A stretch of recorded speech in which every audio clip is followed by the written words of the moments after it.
দুই নাবালিকার উপর যৌন নির্যাতনের অভিযোগে বৃদ্ধকে দোষী সাব্যস্ত করল মালদা জেলা আদালত। ১৩ জনের সাক্ষীর ভিত্তিতে দোষীর ২০ বছরের কারাদণ্ড এবং ২০,০০০ টাকা জরিমানার নির্দেশ দিয়েছেন বিচারক রাজীব সাহা।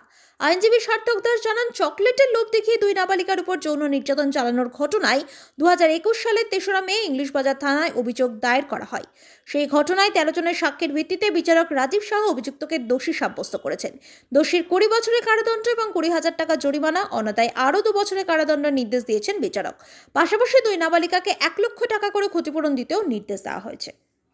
গল্পটা হচ্ছে যে এটা ইংলিশ বাজার থানায় একটা অভিযোগ হয়েছিল গত ইংরেজি ৩/৫/২০২১ তারিখে।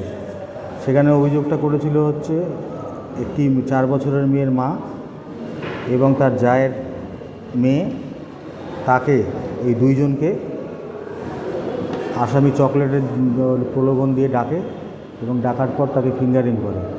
ফিঙ্গারিং করার পর ওরা যখন উপর থেকে দেখতে পায় ওর জেঠিমা, তখন দৌড়ে যায় ওখানটায়।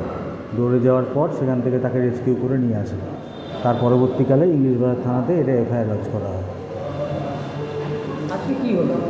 আজকে ওর রায় ঘোষণা হলো, তাকে ২০ বছরের সাজা দেওয়া হলো এবং তার সঙ্গে ২০,০০০ টাকা ফাইন হলো। অনাদায়ে আরও ২ বছর বিনাশ্রম কারাদণ্ড আর ১ লাখ টাকা করে ভিকটিমদের কম্পেনসেশন দেওয়া হলো। 2 ভিকটিমকে। কতজন ছিল ওরা? 2 ভিকটিম, দুজন ভিজিট ছিল।